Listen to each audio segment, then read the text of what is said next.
komitmen gotong royong ini, apakah secara tidak langsung bisa menjawab keresahan dari buruh? Ya, sebenarnya tidak semudah itu ya, Iya. karena ini kan pandemi, tidak ada yang bisa memprediksi apakah besok dia sudah langsung hilang atau tidak. Iya. Tapi saya kira tadi seperti kata sambutan saya, kita harus start dari diri sendiri soal perlindungan, ada masker, ada vaksin, Iya. dan memang di samping program-program pemerintah, tapi kan kita tidak mau disuplai terus gitu. Iya. Tapi dengan adanya ini bahwa ya kita tanggung jawab bersama lah, masyarakat, pemerintah, dan pemangku kepentingan lain, misalnya pengusaha, Apindo atau Kadin gitu. Memang berat. Jadi kita maunya tanda tangan ini ya ada implementasinya di lapangan gitu. Jadi jangan hanya seremonial saja. Oh gitu. Nah, dikit-dikit kalau buruh kan mau sedikit Iya, demo, demo. pasti urusannya perut. Iya. Iya. Kira-kira gimana menanggapinya Nah, ini? jadi kalau saya melihat, Mas, apa yang mau kita demo di pandemi ya? Iya. Nah, ini kan anggap saja ini seperti angin gitu, tiba-tiba datang ke wilayah-wilayah kita, ke bumi kita. Iya. Nggak mungkin bisa kita minta Presiden Jokowi menghentikan angin itu tidak membawa pandemi ke kita. Udahlah, stop aja di Malaysia, tidak. Lalu misalnya kalau kita demo, memang benar urusan perut kita, kehilangan pekerjaan. Tapi bagaimana? Makanya didorong pemerintah adalah protokol kesehatan dan vaksin itu memang perlu gitu. Iya. Dan memang ya kita mau jangan ada PHK lah. Memang bahayanya PPKM kemarin kan jadi ada PHK, pengurangan jam kerja, pengurangan gaji.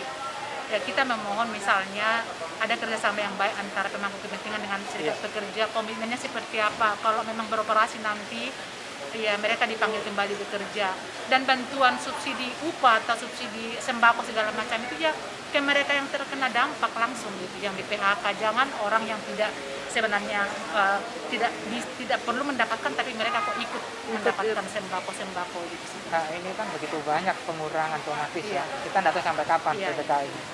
Apa yang langkah yang akan dilakukan kira-kira? Nah itu, jadi kenapa memang ini kita harus ambil tanggung jawab bersama. Kalau kita hanya berpangku tangan dan menunggu pemerintah dengan sumbangan-sumbangan yang ada, sampai kapan kita bisa disumbang gitu kan? Nah kalau kita mau itu ya sudah, jangan lakukan apa-apa di rumah saja, karena tipikal sebagian besar kan mau misalnya ya sudah, pemerintah kan nanti akan banyak uang pemerintah, kita akan disuplai uang, kita akan dibantu, ada sembako segala macam. Tapi saya kira sampai kapan bertahan gitu. Saya melihat memang soal penekanan ketika PPKM di Jakarta turun kok drastis dalam 2 minggu 3 minggu dari 40% sekian turun jadi 26%, berarti kan bisa kita hentikan penyebarannya gitu. Jadi jangan anggap enteng karena kita tidak senang dengan pemerintah sekarang lalu kita lawan, lalu kita suruh orang-orang berdemonstrasi ke jalan untuk menentang pandemi. Kalau kita mengibarkan bendera putih sekarang, emang apa yang mau kita dapatkan? Kita mana bisa Mas maksa pengusaha sekarang menggaji kita. Mereka punya hak memecat kok.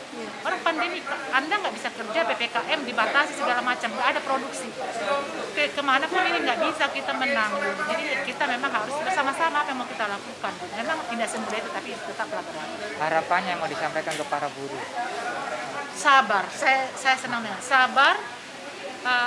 Ya lakukan komunikasi, lalu kamu ikut, kamu adalah pihak yang memang ikut berusaha mencoba menghentikan penyebaran COVID-nya itu. Karena itu sudah berlaku kita lihat, dan sekarang Jakarta saya sudah melihat mulai kembali lagi. Jadi 1 bulan kemarin memang kita benar-benar stuck, tapi sekarang mulai lagi welcome kehidupan yang baru gitu. Jadi ya memang sabar, tapi tetap pemerintah harus melihat buruh-buruh yang memang terkena dampak otomatis dari pandemi inilah yang harusnya mendapatkan bantuan gitu Mas. Jadi dan bantuan itu pun saya tidak berharap selamanya kita akan dibantu, nggak mungkin. Kita tergantung hidup sama orang lain itu tidak bagus. Tapi ketika saya bekerja dan saya mendapatkan gaji, itulah yang paling pas. Saya tidak mau selaku Presiden Serikat Buruh melihat anggota saya yang hampir 1 jutaan itu menggantungkan hidup sembako atau bantuan subsidi upah dari pemerintah. Tidak, sampai kapan gitu, karena mereka punya istri, punya anak, punya keluarga. Jadi harapannya mari bersama-sama patuhi protokol kesehatan, vaksin, karena menurut data 90% yang meninggal itu adalah orang yang tidak kena vaksin gitu.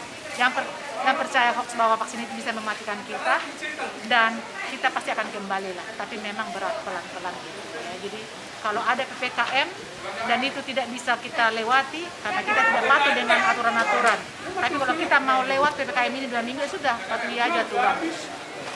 Dengan siapa? Kakak dengan siapa? Oh ya, saya Presiden Konfederasi Serikat Buruh Seluruh Indonesia.